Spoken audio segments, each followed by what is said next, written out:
Bueno, muy buenas tardes para todas, para todos, para todos quienes en este momento se están uniendo a nuestra sesión, a una sesión más de nuestra Escuela Más F, en esta segunda versión dedicada a hablar, a conversar y analizar los tecnofeminismos.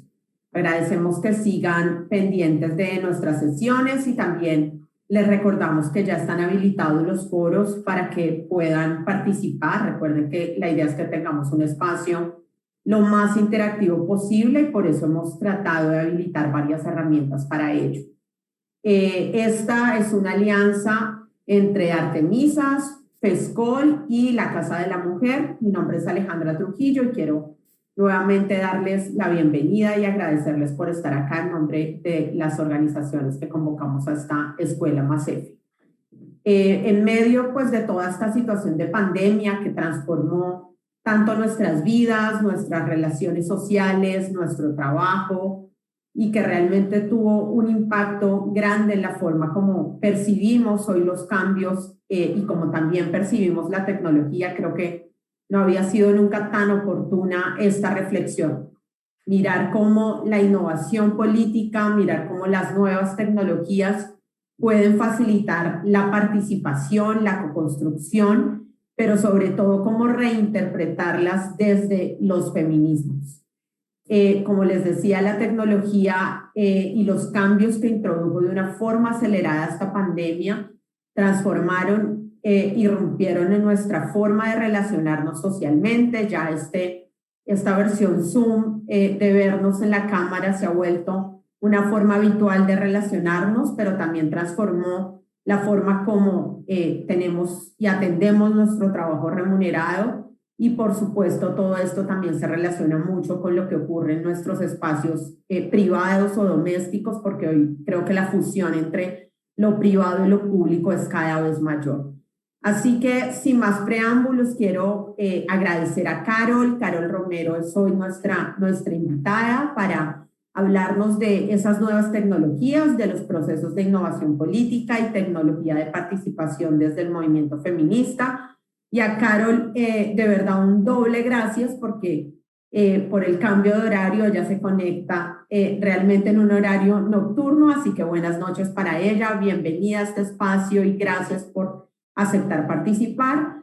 Carol es cofundadora del proyecto para la democracia radical de CIDIM. A partir de 2021 es presidenta de la Asociación de Software Libre de CIDIM y consultora TIC en el consorcio local RED, trabajando como analista tanto en el sector privado como en el sector público. Así que creo que tenemos una gran invitada para introducirnos en este tema.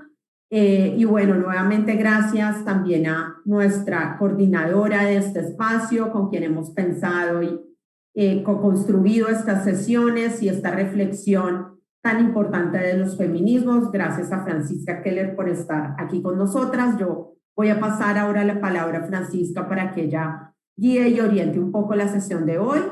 Y bueno, espero que sea un espacio muy fructífero que fortalezca nuestras luchas feministas. Adelante, Francisca. Gracias, Ale. Gracias al apoyo de FESCOL, Organización Artemisas, con esta iniciativa tan importante para estos tiempos que están pasando en Latinoamérica. Quería invitarlas a tener un gran espíritu en esta sesión porque nos acompaña una compañera muy querida de un proyecto que realmente está transformando la gestión organizacional de las instituciones y también de los colectivos, las colectivas y las organizaciones sociales. Me refiero al proyecto de CIDIM que surge tras las movilizaciones de los indignados del 15M en las ciudades de Europa, de España. Es para nosotros un proyecto muy importante que hemos querido tener aquí porque estamos en un contexto bastante agitado, ¿no? en Latinoamérica, y creemos que sin duda la visión de Carol nos va a poder ayudar a entender mejor nuestros procesos, nuestras revueltas, nuestros levantamientos, nuestras exigencias ciudadanas. Quería un poco compartir con ustedes un breve repaso de lo que ha sido la escuela hasta el día de hoy. Estuvimos en una sesión introductoria levantando un poco el espíritu de la Internet y cómo los feminismos también van cambiando todas las configuraciones del poder y también de la tecnología. Luego estuvimos con Olga Amparo de Casa de la Mujer en Colombia, que fue una sesión muy importante para entender la situación de los feminismos en Colombia. Y hoy, sin más, queremos hablar de tecnología, de participación ciudadana, de transformación democrática desde una perspectiva feminista. Quiero invitarlas a participar del chat. Vamos a estar recogiendo cada una de sus preguntas y sus inquietudes al final de la sesión, conversando en un diálogo afectivo con Carol, y también recordarles que va a quedar abierto el foro de discusión de nuestra escuela, donde cada una de sus apreciaciones, comentarios e ideas seguro que va a movilizar nuestros movimientos y nuestras luchas y resistencias feministas. Sin más, quiero dejarle el espacio a Carol. Bienvenida, Carol, y te escuchamos con muchísima atención. Pues muchísimas gracias, Fran, muchas gracias, Ale, y por supuesto un agradecimiento a Artemisas, a FESCOL y a Casa de las Mujeres por esta escuela que estáis organizando. Yo no tenía conocimiento de esta iniciativa, pero estuve viendo la edición anterior y me parece, bueno, un proyecto potentísimo y encantada de estar con todas las personas que estéis conectadas ahora mismo siguiendo esta sesión. Espero de corazón que os sea interesante. Así que, bueno, solo para explicar un poquito cómo voy a hacer la presentación, cuando hablé con Fran sobre la propuesta de participar en la escuela, pues obviamente la idea era explicaros este experimento democrático en el que llevamos trabajando ya 5 años, que es Decidim. Pero a pesar de que Fran hizo una magnífica introducción a la esfera pública digital en la primera sesión, me vais a permitir que empiece la charla dando un poquito de contexto sobre la situación en lo que es las redes digitales y la democracia, ¿no? Tenemos que hablar de esa intersección entre tecnología digital y democracia para entender un poquito mejor el porqué de Decidim y qué necesidades viene a responder. Entonces, voy a compartir mi pantalla, a ver si se ve bien. Me imagino que sí que se está viendo bien. A ver si puedo... Perfecto, genial.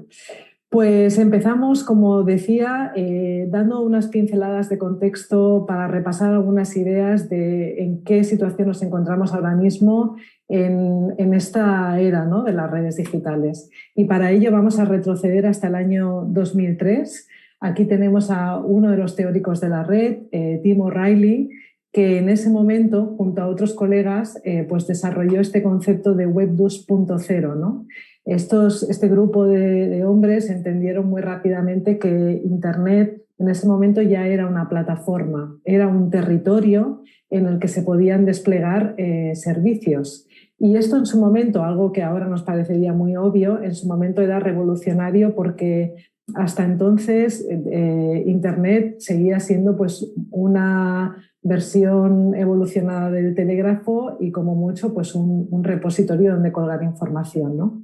Entonces se dieron cuenta de que un Internet interactivo como el que conocemos hoy en día, que estuviera vivo, con botones, era una oportunidad para rediseñar y reconceptualizar toda una serie de servicios que en nuestra sociedad hasta ese momento se habían estado construyendo desde otros pilares.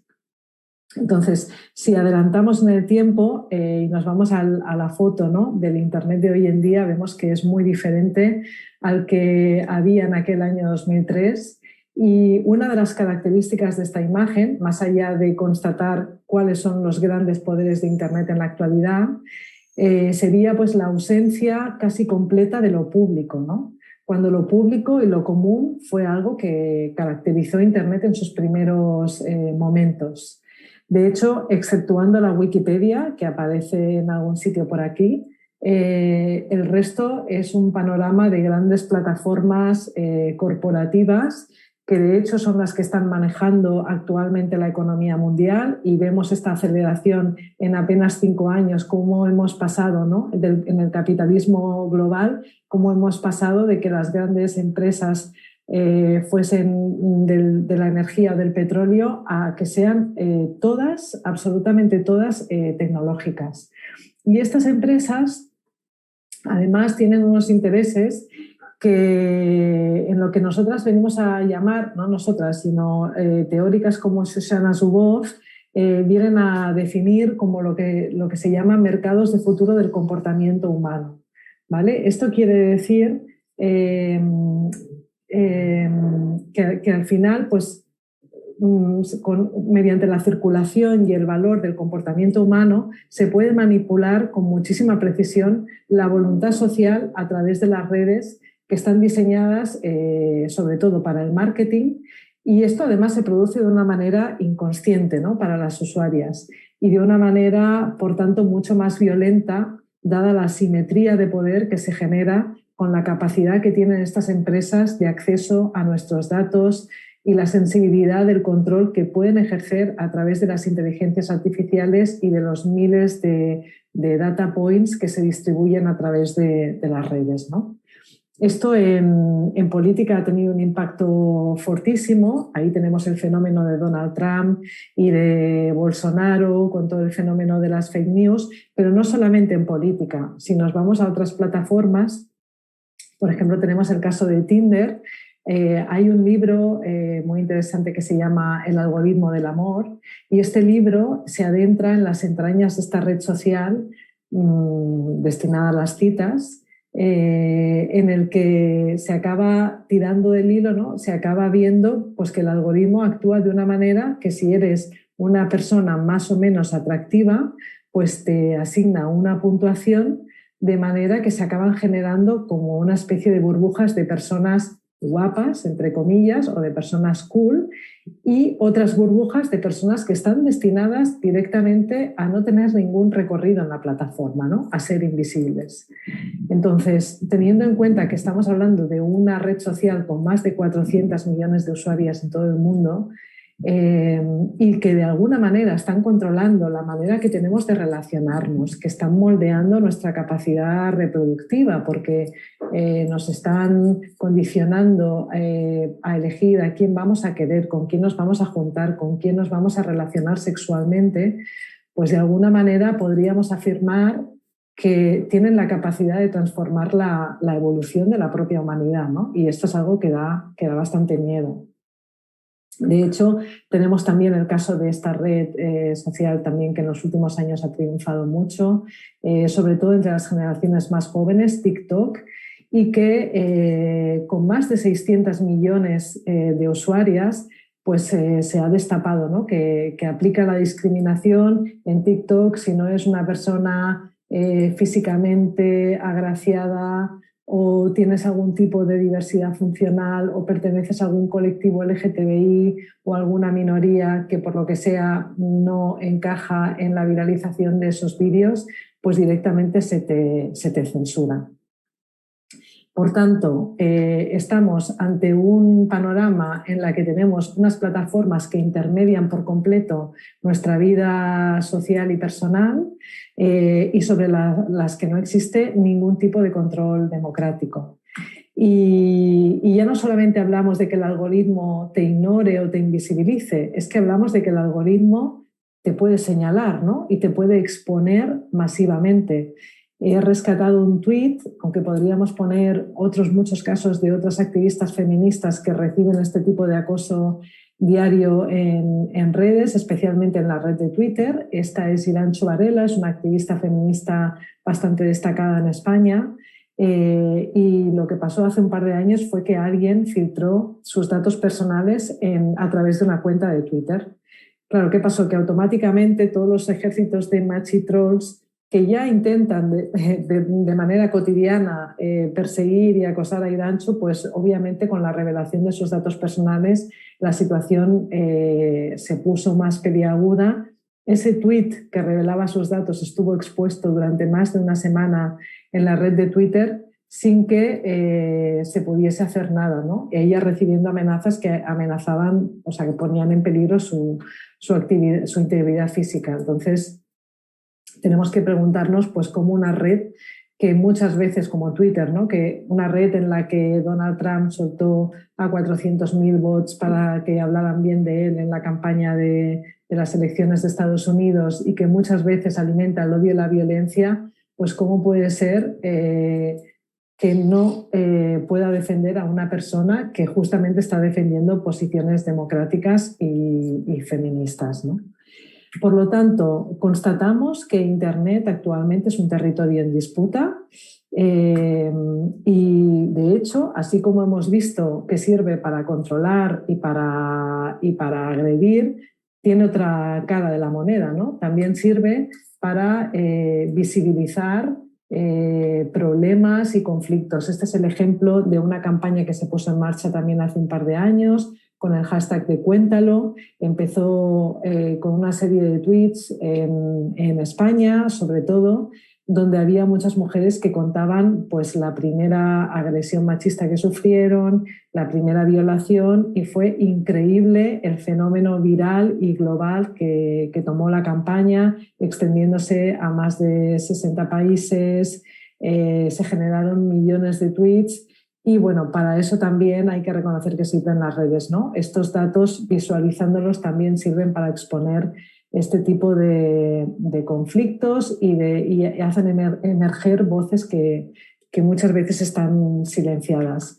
En un ejemplo más reciente, tendríamos también el caso de las compañeras argentinas, que en diciembre, gracias a una lucha también larga, consiguieron el aborto legal allí, y tuvo también pues, una repercusión a nivel mundial a través de las redes.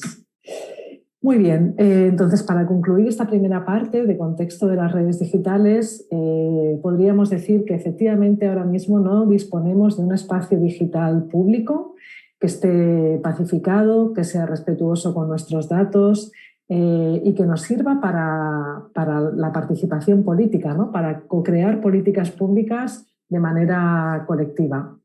Por otro lado, es verdad que ya vemos que de alguna manera pues, las redes digitales están imbuidas en nuestras vidas de una manera que ya no podemos sustraernos de su influencia y, por tanto, tenemos que asumirlas, ¿no? Tenemos que ver cómo nos apropiamos de ellas. Y, sobre todo, la inteligencia colectiva que habilitan las redes cada vez es un elemento más crucial para abordar los retos de una sociedad red en un mundo pues, cada vez pues, más complejo, más diverso y más cambiante. Entonces, mientras todo esto pasa en la esfera digital, ¿qué es lo que está pasando con nuestras democracias? Pues hemos visto todas estas innovaciones tecnológicas que se han producido en el terreno, ¿no? Laboral, o sea, hemos cambiado la manera de trabajar, la manera de relacionarnos, la manera de aprender, y sin embargo tenemos un sistema democrático que prácticamente no ha cambiado en los últimos 200 años. Esta es la foto del Congreso de los Diputados en España del siglo XIX. Y si observamos la foto actual, pues podemos ver que prácticamente lo que se dice innovación no podríamos decir que se ha producido, ¿no? En este tipo de espacios. Y creemos que precisamente ese es el motivo de que la democracia representativa actualmente ya desde hace una década larga, esté en una crisis profunda. Precisamente porque es un sistema que no ha evolucionado, que no ha innovado, y la gente ha empezado a percibir que esa democracia representativa ha dejado de representar sus intereses, ¿no? Y existe un grito global, una demanda de democracia, de una democracia real, que parece que cuesta, ¿no? Que cuesta que se produzca ese cambio. De hecho, por desgracia, últimamente no nos da tiempo a olvidarnos que la democracia es algo que se conquista. La democracia, los derechos que obtenemos no es algo que nos venga dado, es algo que tenemos que luchar diariamente y que nacen del conflicto, ¿no? Y lo estamos viendo en primera línea precisamente en Colombia, donde ya llevamos 2 meses de paro nacional, y en tantos otros sitios donde la gente está teniendo que salir a la calle diariamente a reclamar unos derechos que ve que en cualquier momento pueden llegar a retroceder, ¿no? Y no lo hacen solamente juntándose en la calle, sino que lo hacen utilizando la tecnología. O sea que al final constatamos también que la tecnología nos sirve para hacer política, para organizarnos, para asociarnos con otras, para llevar nuestras propuestas, y tenemos que pensar siempre esa relación existente entre la participación política y la tecnología, ¿no? Y no solamente eso, sino que también podemos preguntarnos qué otros modelos democráticos podemos imaginar. Aquí estaríamos viendo dos extremos, ¿no?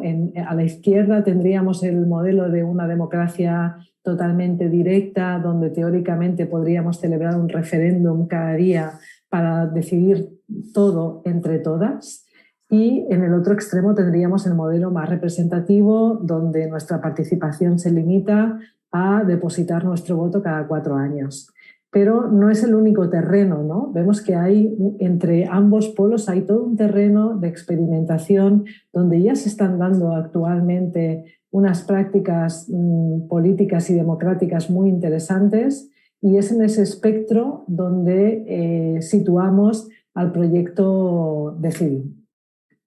Decidim, en este sentido, lo definimos como una infraestructura digital para la participación democrática y para la gobernanza democrática de cualquier organización, que surgió, como bien ha apuntado Fran, tiene una raíz antigua en las revueltas de 2011 del movimiento de los indignados. Durante aquellas movilizaciones masivas en las calles y en las plazas se produjo una innovación democrática increíble. Se partía todo el tiempo, ¿no?, de una hibridación de este espacio físico y el espacio digital, que acabó dando como fruto pues, el hecho de que cuando Barcelona en Comú, que fue el partido político, el partido movimiento, podríamos decir, que ganó las elecciones en Barcelona en el año 2015, pues se aprovechase, ¿no?, toda esa innovación que se había generado en las plazas en años anteriores. Entonces, para contaros un poco sobre el proyecto, nos gusta dividirlo en 3 capas diferenciadas, y sobre cada una de las capas vamos a intentar analizar también desde una perspectiva feminista cómo se entienden, ¿no?, cada uno de los estratos del proyecto. Nosotras creemos que estas 3 capas además están interrelacionadas. Tendríamos una primera capa, la capa básica, la capa de laboratorio, donde estamos construyendo el código informático de esta plataforma para la participación. A continuación tendríamos una capa intermedia, una capa tecnopolítica, luego vais a ver exactamente de qué hablamos cuando hablamos de esta capa tecnopolítica, pero básicamente se trata de la capa comunitaria del proyecto. Decidim es un proyecto que está abierto a la participación de cualquier persona desde su inicio. Y por último tendríamos una capa política, que es la que se traduce en cada una de las instancias de las plataformas de Decidim que hay repartidas por todo el mundo, ¿no? Actualmente hay más de 300 plataformas, instancias de participación en más de 20 países, y estas serían como esas comunidades políticas que se acaban autoorganizando y dotándose de las reglas necesarias para tomar las decisiones que estimen oportunas. Entonces, empezando por la capa técnica, estamos hablando de que Decidim es un proyecto de software libre. Esto es muy importante si lo ponemos en relación a lo que hemos visto hasta ahora de las plataformas digitales corporativas. Esas plataformas son privativas, no sabemos cómo funcionan, no podemos ver el código, esos algoritmos actúan como auténticas cajas negras, y una manera de combatir eso es, y sobre todo si vamos a hacer una plataforma para la democracia, pues esa plataforma tiene que ser transparente, y para que sea transparente el código tiene que estar accesible. Además de que creemos firmemente de que cualquier desarrollo tecnológico que surja de dinero público debería ser como mínimo público el código también, ¿no? Entonces, el hecho de que sea un proyecto de software libre al final nos facilita un montón de aspectos, ¿no? Decidim ahora mismo está traducido a más de 50 idiomas y nosotras, las personas que estamos en el equipo promotor del proyecto, solamente hemos tenido que mantener los 3 idiomas originarios, el catalán, porque estamos radicadas en Barcelona, el castellano y el inglés. A partir de ahí, utilizando plataformas colaborativas, se han habilitado el resto de idiomas y la comunidad de desarrollo y de traducciones sigue avanzando cada día, ¿no? Esta sería lo que sería la capa de fabricación del código, la plataforma donde se está construyendo esta plataforma. Se llama GitHub. Viene a ser como una especie de red social donde se encuentran unos 20 millones de programadoras de todo el mundo. El desarrollo que hacemos está disponible, ¿no? Desde la primera línea de código está accesible para que cualquier persona pueda revisarlo, pueda descargarse el código, lo pueda copiar, lo pueda modificar. La única condición que tenemos es la licencia GPL, que lo que estima es que el código se tiene que volver a compartir. Si una persona se lo instala y lo modifica y hace algún cambio, ese cambio tiene que retornar a la comunidad bajo la misma licencia. Entonces, ¿qué pasa con las comunidades de software libre? Aplicando ahora un poco la lente feminista, ¿no? Desde luego ofrecen otro tipo de organización que sí que conectan con las demandas feministas de siempre, como una organización mucho más horizontal, abierta y asamblearia, pero aún así constatamos que la presencia mayoritaria sigue siendo masculina y que siguen siendo, de hecho, las voces más escuchadas, ¿no? Las voces masculinas que tienen más expertise, etc.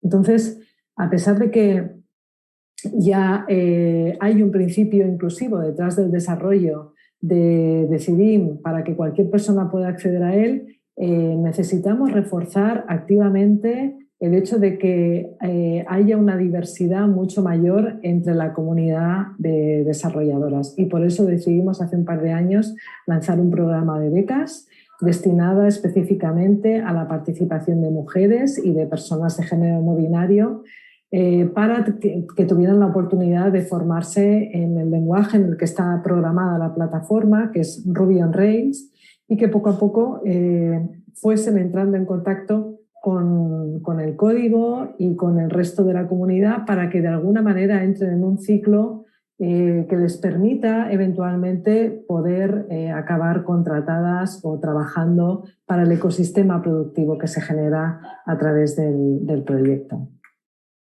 Bueno, eso por lo que respecta a la capa más básica, a la capa de fabricación. Pasaríamos a la siguiente capa, la capa intermedia, donde hablamos de partenariado público común. Esto quiere decir que este proyecto ha contado, por supuesto, para empezar con una voluntad política del equipo de gobierno que mencionaba antes, de Barcelona en Comú, pero también de financiación pública, ¿no?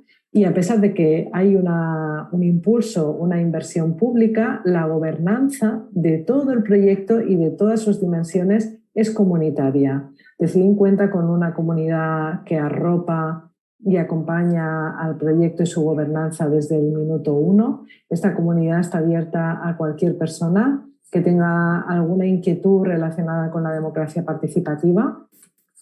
Y de hecho os invito a que entréis y visitéis la instancia de la comunidad, que es meta.decidim.org. Allí nos organizamos en diferentes espacios de participación. De hecho, usamos la propia tecnología de participación de Decidim para gobernar el proyecto, para organizarnos como comunidad.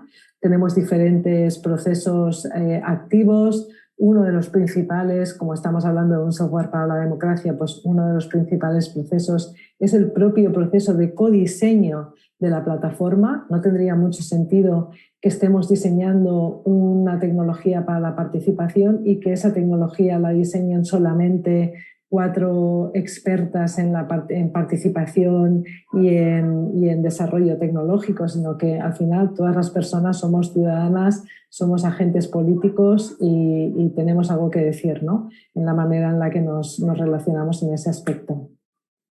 Así que en esta comunidad intentamos ir más allá, además del codiseño de las funcionalidades, intentamos también generar constantemente un conocimiento situado desde la propia realidad del proyecto. Intentamos crear esas comunidades de conocimiento para mejorar el proyecto y celebramos, nos reunimos en diferentes seminarios, siempre desde una perspectiva aplicada con diferentes temas que puedan tener relación, pues eso, con la democracia, con la tecnología y con los procesos democráticos. Bueno, aquí tenéis un ejemplo de las asambleas que tenemos activas también en esta comunidad. Tenemos esos encuentros mensuales donde tratamos más temas funcionales, los temas más filosóficos y teóricos en los laboratorios y tenemos también algunos órganos de gobernanza, porque hace un par de años, como la comunidad ya tenía una cierta organización y una cierta entidad, decidimos empezar a ganar también en esa autonomía respecto a la institución pública, que es el Ayuntamiento de Barcelona, y acabamos constituyéndonos como una asociación sin ánimo de lucro, con la que hemos empezado a caminar este año, disponiendo por fin de unos fondos. Y vamos por último con la capa política. Decidim tiene una particularidad que no cuentan con otras plataformas, ¿no? Que es el contrato social. Es un conjunto de principios democráticos que acompañan al proyecto. Entonces, vamos a repasarlos rápidamente. El primero sería el principio de colaboración abierta, del que ya hemos hablado cuando hemos hablado de la capa técnica. Hemos visto que es un proyecto de software libre y que, por tanto, ese código puede ser reutilizado, copiado y modificado siempre con las licencias que permiten esta colaboración. Pero no solamente estamos hablando del código, sino que también hablamos de licencias abiertas para el contenido que generamos en la plataforma, que se puedan volver a compartir las imágenes, los textos que se generen, y también los datos cuentan con licencias abiertas. Por lo tanto, pues ahí también, ¿no? Podemos constatar que hablamos de una plataforma que es auditable, que es fiable, que es colaborable y que al final cumple con ese principio democrático. Un segundo principio muy interesante y que tiene que ver con el contenido es esta tríada del principio de transparencia, de trazabilidad y de integridad. El principio de transparencia se traduce en que el contenido tiene que ser accesible para cualquier persona en todo momento, ¿no? Los contenidos que se publican en Decidim no quedan ofuscados, no van a parar a un formulario donde yo no sé qué pasa con mi propuesta, no sé qué ha pasado con mi aportación, sino que automáticamente quedan publicados. Y no solamente eso, sino que ese contenido, esa propuesta que yo he hecho, tiene que ser transparente hacia atrás en el tiempo, ¿no? Tiene que ser trazable. Si al final esa propuesta acaba siendo aceptada o rechazada, yo tengo que poder saber que efectivamente ha sido así y se me tiene que además notificar, ¿no? Conforme se han producido esos cambios sobre mi aportación. Y si incluso se ha relacionado con otros espacios que ahora después veremos, como que se ha debatido en algún encuentro presencial, etcétera, pues también tengo que poder saberlo. Por último, y muy importante, también relacionándolo con las redes digitales corporativas que hemos mencionado antes, es la integridad de la información. El contenido no puede ser manipulado en ningún momento ni por ningún administrador ni por otra participante. Y en cualquier caso, los cambios que se produzcan, imaginemos que una propuesta pues, tiene que ser modificada porque está en una categoría que no aplica, esos cambios quedan también registrados y puedo consultarlos. En tercer lugar, tenemos un conjunto de garantías de calidad democrática que todas las instancias tienen que comprometerse a cumplir el principio de no discriminación e igualdad de oportunidades para todas las participantes, y no solamente para las participantes, sino para las propuestas que realizan. Tenemos unos algoritmos de ordenación de las propuestas, de manera que por defecto siempre se muestran en orden aleatorio para no favorecer ni dar ventaja a según qué rankings, ¿no? O qué criterios de ordenación. Debería garantizarse siempre la no censura de la participación y partir siempre del principio de la participación multicapa, ¿no? Hablamos siempre de una participación híbrida que combine los espacios offline con los espacios online para ayudar a reducir las posibles brechas en esa línea.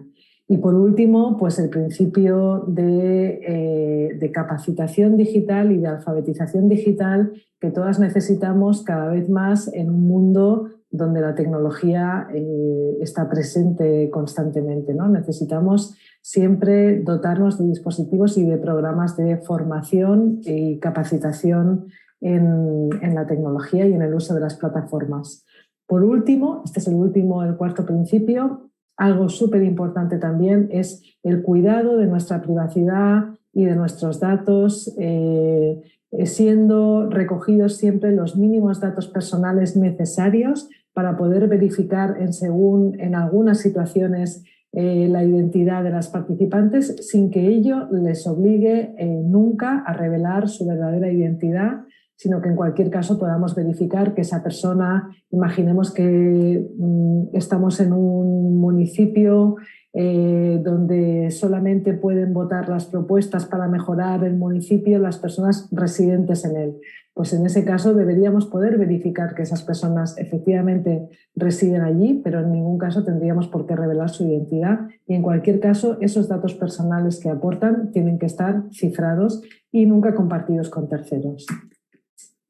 Bien, hasta ahora he hablado de Decidim, pero he enseñado muy poquito de cómo funciona la plataforma. Mi intención tampoco es hacer una explicación muy extensa de todas las funcionalidades, de todas las combinatorias que tiene, porque se haría muy larga la sesión y me arriesgaría a que se haga incluso aburrida, pero sí que voy a describiros, voy a explicaros muy esquemáticamente cómo se organiza, ¿no? Cómo funciona esta plataforma.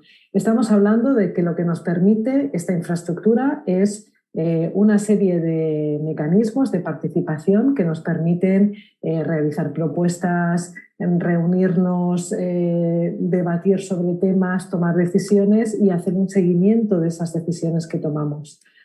Siempre, y esto es importante porque también conecta, ¿no?, con esa demanda de los tecnofeminismos de un poco recoger siempre esa hibridación de la tecnología digital y de los cuerpos encarnados, no dejarlos de lado con todo el tema de la esfera más virtual.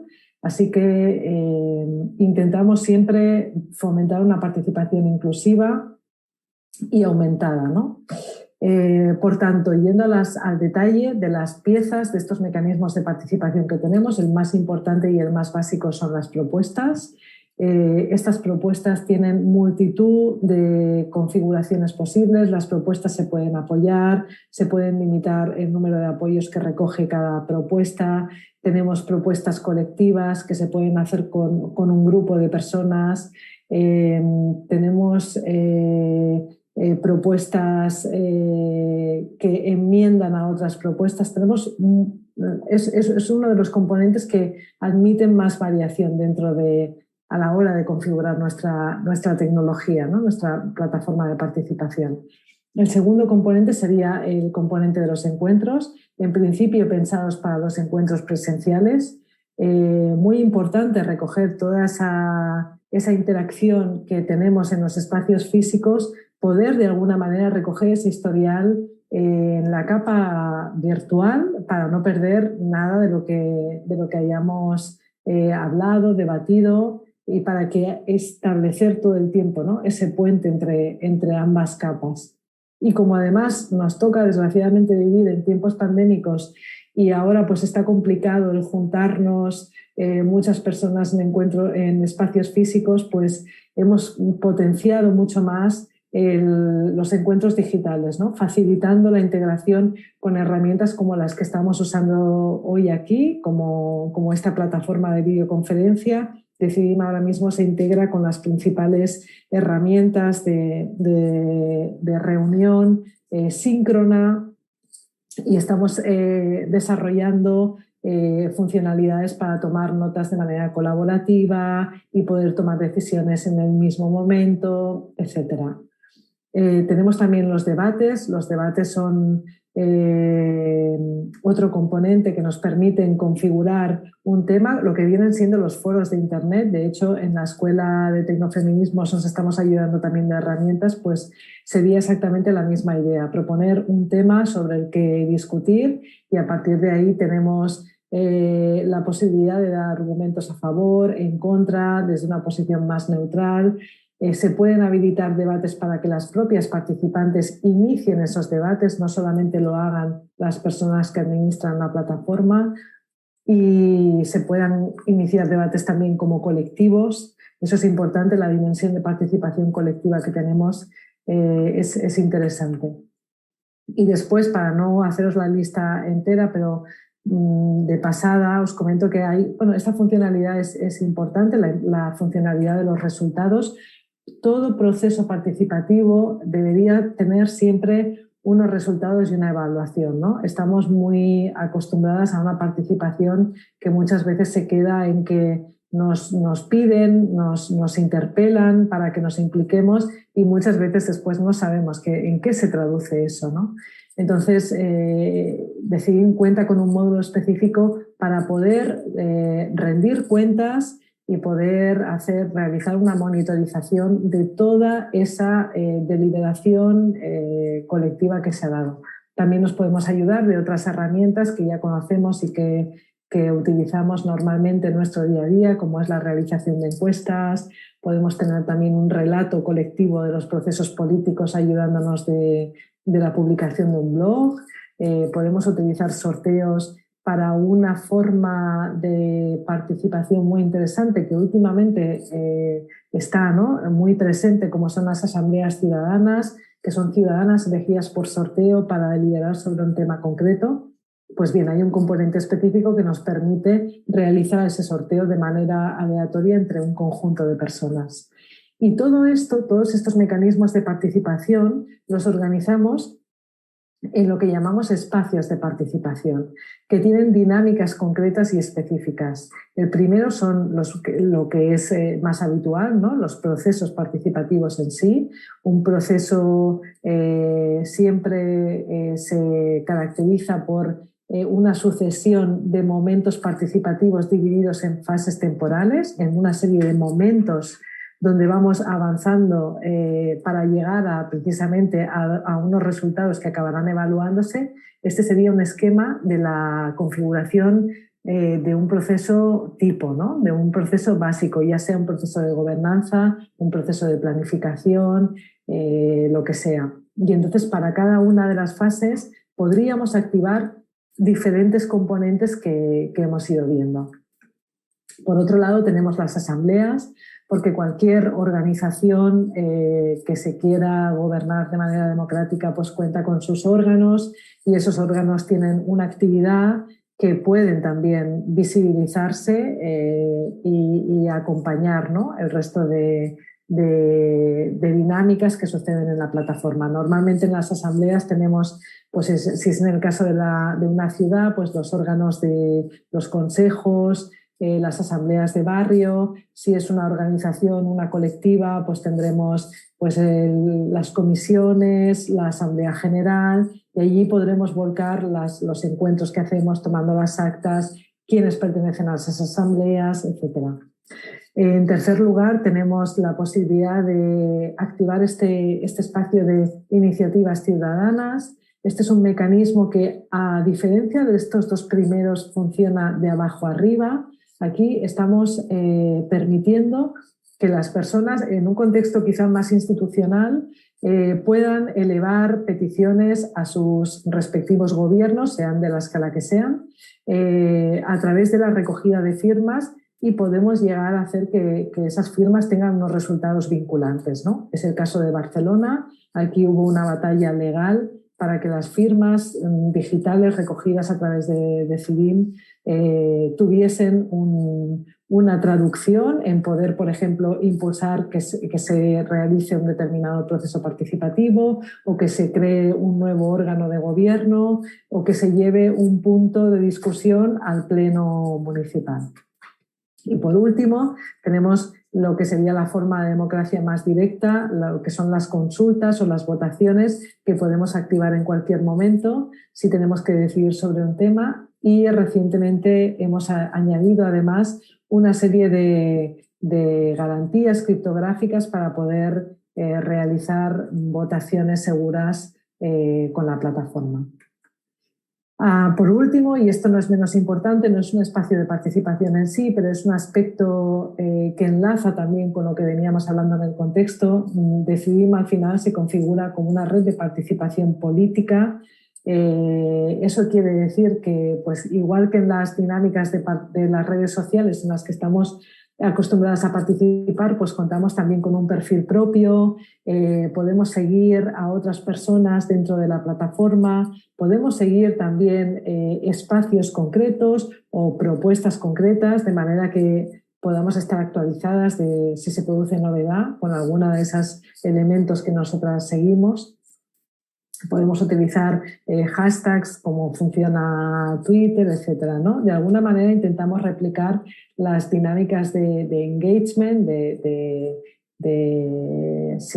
engagement, no me sale la palabra en castellano, que hace que la gente se implique, ¿no?, en participar. Tenemos un sistema de gamificación para ir ganando insignias conforme tú vas siendo más activa en esa participación política. Y voy a terminar ya la presentación, espero no haberme alargado demasiado, haciendo una recopilación de algunas ideas que me parecen interesantes quizás para abrir el debate posterior.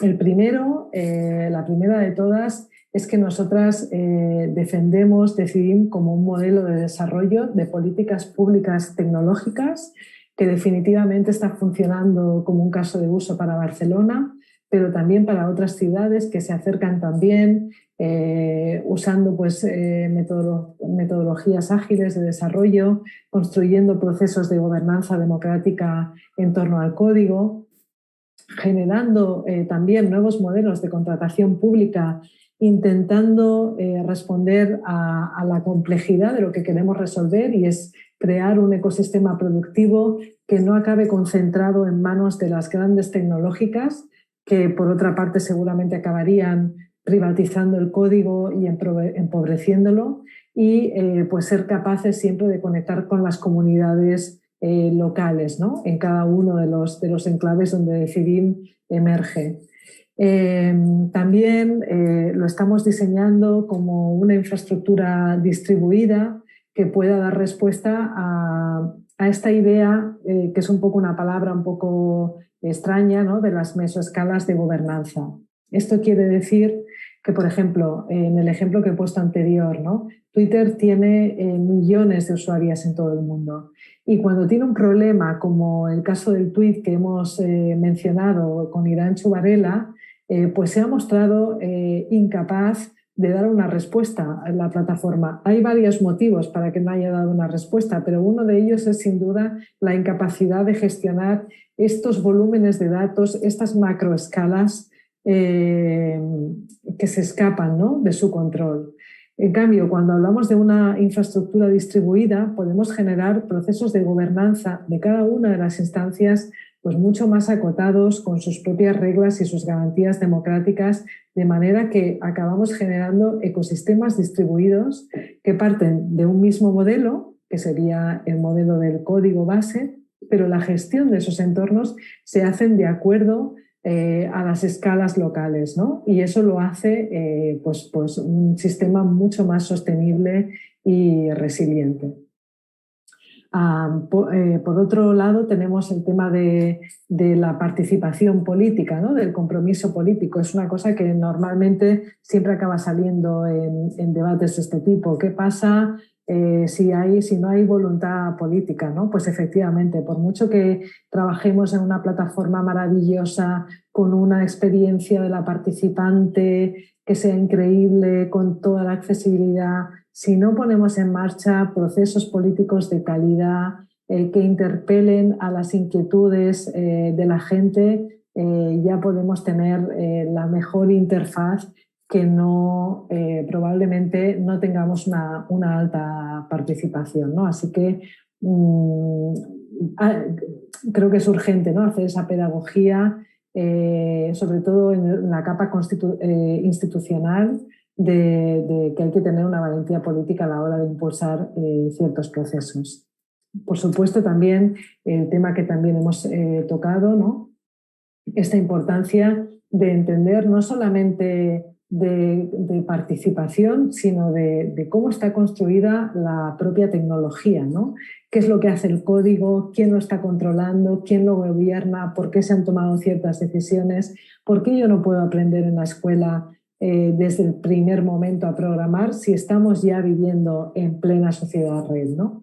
Pues es una cosa que también en Barcelona concretamente estamos trabajando en esa dirección para mejorar los programas de alfabetización digital, y contamos también con recursos para reutilizar y para compartir con otras comunidades de manera que esa capacitación llegue más allá. Por último, también tenemos otra vez esta idea de reforzar los espacios de innovación, desarrollo e investigación, que no se queden en esos nichos aislados. Es importante siempre que cuando empecemos a investigar lo hagamos sobre la realidad, y desde la realidad la investigación debería ser siempre aplicada con las personas protagonistas de la misma. Y un poco la idea es ir desmontando pues algunas catedrales del conocimiento que están a veces un poco desconectadas de la sociedad, y empezar a construir unos bazares, ¿no? Un poco parafraseando al libro de la catedral y el bazar, construir esos bazares con la sociedad desde donde estamos generando ese conocimiento. Y ya para cerrar, y de una manera muy humilde, al final nuestro objetivo con este proyecto es, bueno, aparte de construir, ¿no?, una buena infraestructura para la democracia global, es sobre todo contribuir a democratizar la tecnología, y estando en la era digital en la que nos encontramos, pues de manera indirecta democratizar también la sociedad. Así que con esto termino. Muchísimas gracias y espero que os haya resultado interesante. Carol, agradecerte a ti porque realmente ha sido un aprendizaje enorme para mí, que soy colaboradora de Metadecidim desde 2018 y voy envejeciendo junto con el proyecto. Realmente he tenido la oportunidad de aprender muchísimo a través de tu visión y de tu conocimiento. Te lo agradecemos profundamente, y quería conversar contigo algunas cosas que me parecieron muy importantes de tu presentación. En primer lugar, me gustaría que repasáramos un poco lo que tiene que ver con lo que mencionaste al inicio, ¿no?, que tiene que ver con las colectividades invisibles que se invisibilizan a través justamente de la manipulación de los algoritmos. Perdón. En este sentido, hemos visto justamente la campaña que pasó contra el pueblo palestino en el último mes, ¿no?, donde hubo un levantamiento a través de las redes sociales para denunciar la censura que estaba pasando en esa revuelta popular. Quería preguntarte ¿cómo se han visibilizado a través del uso del Decidim, pensando específicamente en cuando empezó a promocionarse Decidim en los planes de acción municipal, ¿no?, para visibilizar a colectividades que estaban invisibilizadas? ¿Cómo ha sido ese trabajo y cómo, citando a Margot Tuxley, que es una experta en planificación participativa desde una perspectiva feminista que nos invita también a reflexionar sobre el cambio cultural que tienen que tener los expertos en mediación y participación y gestión participativa, cómo estos instrumentos, herramientas y tecnología generan ese cambio para visibilizar a comunidades que están absolutamente postergadas y marginadas de la esfera pública y de la esfera pública digital. Sí, has mencionado este proceso que fue con el que nació, de hecho, Decidim, el Plan de Actuación Municipal. Es un plan que cada nuevo gobierno que entra en la ciudad tiene que elaborar, donde se definen las políticas estratégicas de la ciudad para todo el mandato, y es una peculiaridad de la Carta de Barcelona que estipula que eso se tiene que hacer de manera participativa, ¿no? Entonces, efectivamente, es todo un reto el hecho de hacer emerger esos colectivos que cuando al final te vas a los datos acabas viendo, ¿no? que siempre están como infrarrepresentados. Yo creo que una de las claves del despliegue del Plan de Actuación Municipal fue precisamente este aterrizaje en el territorio, este despliegue de encuentros presenciales y de debate por todos los barrios. Se realizaron más de 800 encuentros presenciales por toda la ciudad. Se hizo una campaña de comunicación muy, muy fuerte. De hecho, ahora acabamos en Barcelona de concluir un proceso que tiene prácticamente la misma entidad que la que tuvo ese plan de actuación municipal, el de los presupuestos participativos, y se comentaba eso, ¿no? De cómo se llega a, por ejemplo, tenemos un distrito en Barcelona donde tenemos comunidades, el propio distrito está prácticamente formado por población migrante, gente sin recursos, etcétera, ¿no? La única manera es acercándote a los barrios, efectivamente capacitando a las mediadoras culturales, habilitando puntos de mediación y de facilitación para que esa gente pueda realmente, porque muchas veces hay que hacer casi un trabajo previo de que se den cuenta de que efectivamente tienen algo que decir. Hablando alguna vez con las mediadoras, nos dicen que cuando llegan a las comunidades, de entrada la respuesta es no, si yo no tengo nada que aportar en este proceso, ¿no? Y cuando poco a poco van tomando esa confianza, se van construyendo esos lazos de confianza que son necesarios para que la gente se empiece a implicar, se dan cuenta de que tienen una voz propia y a partir de ahí empiezan a articularse esas voces. Pero desde luego para mí pasa por estar presente en el territorio. Y justamente partiendo desde ahí, desde esa intención de estar presente y también tomando estas palabras siempre de Xavi Barandarian, que hasta el día de hoy me resuenan, que tiene que ver con amplificar, ¿cierto?, lo que está pasando en los territorios, en que la tecnología sirva para amplificar, ¿cierto?, lo que ocurre presencialmente y con este cambio además de la Internet. Y citando el proceso constituyente chileno, que es tan importante para lo que está pasando en Latinoamérica, se dice que en Chile nació y va a morir el modelo neoliberal, pero han pasado ciertas complejidades en ese camino. Te voy a hacer dos preguntas en esa dirección. La primera es que en Chile se han generado ya en varios procesos de la elaboración de la Constitución muchos cabildos ciudadanos autoconvocados. Sin embargo, las personas no han encontrado el espacio para poder plantear las conclusiones de sus reuniones, de sus procesos. Segundo, se han convocado de arriba hacia abajo también procesos de cabildo ciudadano, también con el peligro de una sistematización centralizada.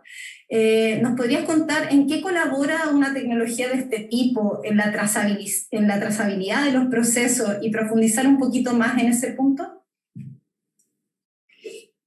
Sí, partiendo de que el código es un código que está abierto y disponible. De hecho, con Chile tuvimos un poco esa situación, ¿no? Hace un par de años, justamente cuando hubo el estallido social, nos contactó el gobierno chileno para decir, mira, estamos interesados en implementar la plataforma y tal, y tuvimos un debate en la comunidad precisamente de si como comunidad política nos posicionábamos o no, etc. Pero bueno, como dejando al margen eso, lo que nos permite el código, teniendo en cuenta que es software libre y, repito, puede ser apropiado por cualquier tipo de organización, ya sea alguien que quiere cooptar la participación o ya sean colectivos que se quieren autoempoderar. Digamos que en la medida en que es software libre no podemos limitar esa libertad, siempre tendremos solamente la limitación de la licencia, pero a partir de ahí sí que es verdad que por el código podemos forzar de alguna manera algunas garantías de calidad democrática con esa trazabilidad, ¿no?, de la actividad que sucede en la plataforma. Entonces, lo que intentamos es que cuando se diseña cualquier proceso, pues haya ciertos mecanismos que tú no puedas manipular, como por ejemplo el tapar la publicación de las propuestas, que tú envíes una propuesta y no quede publicada en ningún sitio, el manipular esa información, ese tipo de cambios por código es realmente muy complicado hacerlo. Y Linda, sabiendo que ya cayó la noche, pero hay dos inquietudes que me parece importante reflexionar. Una que se pregunta mucho acá en las resistencias, en las luchas y en los levantamientos populares de la región, el tema de la brecha digital. De hecho, una participante del taller lo planteó, ¿no? ¿Cómo podría llegar a usarse una tecnología como esta en una combinación online-offline, ¿no? Que es como, me parece que es una inquietud muy latinoamericana, sobre todo para la participación en zonas rurales. Vale. Sí, de hecho estábamos comentando al inicio de la presentación, ¿no?, justamente el ejemplo que en Colombia la Organización Nacional Indígena dispone de una plataforma de Decidim. Han empezado a organizar un congreso para debatir diferentes cuestiones utilizando la plataforma, y la manera es utilizando justamente la capacidad que tienen los encuentros para hibridar constantemente esa participación, ¿no? Tú puedes diseñar una serie de encuentros o incluso de debates, ¿no? Está todo pensado continuamente para que todo se relacione con todo. Si ahora, por ejemplo, estuviéramos utilizando Decidim para llevar a cabo esta escuela, que al final también es un acto de participación, podríamos estar grabando la sesión. Si alguien está tomando notas o un conjunto de personas está tomando notas, podemos recoger las actas. Si estuviéramos físicamente juntas en el espacio y se recogen fotografías, etcétera, podríamos también volcarlas en la plataforma. Todo el tiempo se trata de combinar tanto esa combinación offline y online, y un aspecto muy importante que se ha puesto de relevancia especialmente con la pandemia, que es lo síncrono y lo asíncrono, ¿no? Y que tiene que ver con los ritmos también, con los tiempos de la participación, que es también una de las demandas feministas de siempre, todo el tema de la conciliación, qué tiempos nos damos para participar, quiénes pueden participar y en qué momentos. Entonces, intentamos también tener en cuenta ese componente de, bueno, quizás tenemos que tener un momento síncrono para tomar una decisión colectiva en un momento dado, pero muchas veces podemos contar con esa capacidad que nos permite la capa digital, de que sea síncrono, de que sea dilatado en el tiempo y que cualquier persona tenga su momento para poder entrar y aportar. Y en esa dirección, y tomando la pregunta de Maribel, que es una pregunta muy interesante y que también apunta a un aspecto más de la filosofía de las ciencias y la tecnología, nos pregunta en qué lugar quedan los cuerpos en ese espacio digital en que nos convertimos todos en algoritmos. ¿Qué pasa con esa corporalidad? ¿Cómo el Decidim atiende eso? Y lo conecto con la pregunta que tenía también en mente. ¿Qué ha significado cuidar la comunidad? ¿Qué ha significado participar de una comunidad recursiva y abierta? ¿Qué desafíos ha planteado de cuidar estos cuerpos que somos seres humanos con sentimiento y con afectos que estamos involucrados en el proyecto? Sí, desde luego la corporalidad se ha visto afectada no solamente para Decidim, sino para cualquier otro proyecto, ¿no?, con el contexto en el que estamos. Ahí desde luego hemos perdido como mucho como mucho ese espíritu, ¿no? que volvemos otra vez a ello, ¿no? Con esa visión de la participación aumentada, de la participación de las multitudes conectadas. Al final nos encontramos en las plazas y en las calles, pero todas llevamos nuestro dispositivo móvil desde el que podemos efectivamente organizando, estando juntas, desde la mera capa digital es difícil de generar. Y en ese sentido, en la comunidad también lo hemos notado, ¿no? Por dos motivos. Primero, porque con el contexto en el que estamos hemos perdido un poco la capacidad de volver a juntarnos, y era algo que efectivamente generaba como ese sentido de pertenencia a una tribu, a una familia, que de hecho en Decidim es mucho ese sentimiento, ¿no? El que se genera.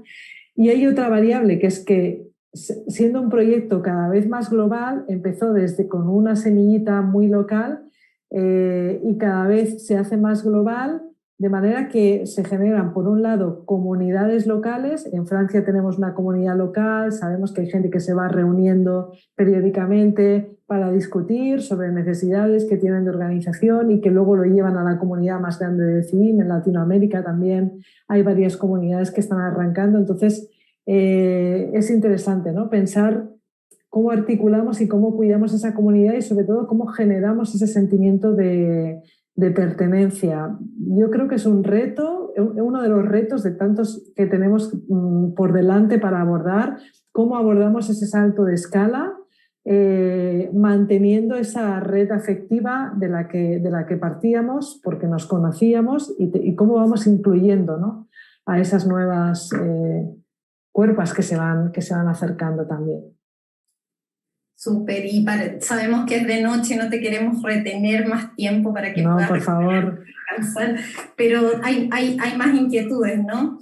A mí me inquieta en esta idea bien de Haraway, ¿no? Y tomando un poco la pregunta anterior y la pregunta de Diana, que nos plantea como qué se pierde, ¿no? En este no estar en el espacio. Pero ¿en qué cambia también comprender el mundo, como decías tú, con una máquina en el bolsillo, como teniendo en cuenta que quizás nos podemos plantear como desde una colectividad cyborg, de una colectividad que no está compuesta solamente de actores humanos, sino donde las máquinas también son parte de nuestro tejido social? Y en ese sentido tomar como cómo ha cambiado la Barcelona desde la aparición de estas tecnologías que sabemos que surgieron de abajo hacia arriba, de un proceso espontáneo, de una vida Yo en ese sentido soy más tecnooptimista que tecnopesimista. Creo que sí, que obviamente tienen que servir como potencia, más que para que esa visión de control, ¿no? Que tienen otras corrientes. Y creo que Decidim de alguna manera tiene esa voluntad a través de la tecnología de descentralizar el poder, ¿no? Al final, pues tenemos diferentes ejes. Tenemos por ejemplo, en el caso de Barcelona, tenemos el gobierno municipal que impulsa sus políticas públicas a través de la plataforma de participación. Se ha notado sobre todo con este nuevo proceso que acabamos de finalizar, que es un proceso especialmente vinculante porque se decide el destino de parte del presupuesto público para que la gente pueda impulsar sus propios proyectos y decidir en su barrio, en su calle, en su distrito, qué es lo que van a priorizar, qué es lo que van a construir, qué es lo que van a impulsar, ¿no? Entonces creo que el secreto está primero en impulsar procesos participativos comprometidos y vinculantes, y por otro lado los mecanismos pues de abajo arriba, ¿no? Creo que las iniciativas ciudadanas son un primer paso para empoderar a la gente y descentralizar un poco ese poder que no deja de ser al final de una forma bastante vertical, ¿no? Donde la institución te propone los temas sobre los que puedes decidir y en todo caso tú decides si participas o no, pero sigue siendo unidireccional. Es un primer paso. Creo que el umbral de firmas y la burocracia todavía asociada a este tipo de procesos sigue siendo alta, pero se ha abierto un camino interesante para seguir ahondando por ahí. Genial, quería hacer una conversación maravillosa. Queremos también cuidar tu cuerpo y dejarte descansar, pero ha sido fantástico el cierre y los aportes de las compañeras en el chat para poder entender que esta idea que tú también presentaste, ¿no? Cómo lo público lentamente y gracias a la presión de muchas colectividades y de los movimientos feministas también se va transformando en lo común. La próxima sesión, Carol, vamos a estar reflexionando justamente sobre teorías de los comunes y creo que sientas las bases perfectas para empezar ese diálogo y esa conversación. Así que por mi parte, agradecerte esta experiencia que ha sido profundizar en este proyecto democrático que es el Decidim y por favor mantenernos en red y conectadas, por favor a las compañeras que quieran seguir ahondando en lo que Carol nos ha ido compartiendo en el foro de debate de la escuela. Esto es una comunidad que seguramente va a dar sus frutos y que va a seguir expandiendo la visión. Muchas gracias, Bella. Muchas gracias. Linda, y nos despedimos en esta sesión. No sé si, Carol, quieres dejar unas palabritas de cierre a todas las compañeras que nos están sintonizando todavía y despedirnos de esta sesión tan interesante. Pues sobre todo agradecer a todas las que nos habéis estado acompañando. Sé que es un horario complicado para seguir esta sesión. Espero que si no, pues nos podamos escuchar y leer de esa manera síncrona que comentábamos. Mucha fuerza también para las compañeras. Desde aquí, desde Barcelona, estamos siguiendo con atención todo lo que está pasando en Colombia, ya que hoy hablábamos de participación política, pues más que nunca aguante a todas las que están luchando por sus derechos en estos días y nada, decir que no me perderé la siguiente sesión y que muchísimas gracias por contar conmigo. Muchas gracias, Carol. Te mando un abrazo y te dejamos descansar. Muchas gracias a todas las que se conectaron a la sesión de hoy y seguimos el próximo jueves para seguir hablando en esta escuela de feminismos y de tecnofeminismos para poder seguir profundizando nuestras sociedades y nuestras democracias. Muchas gracias. Nos vemos el próximo jueves.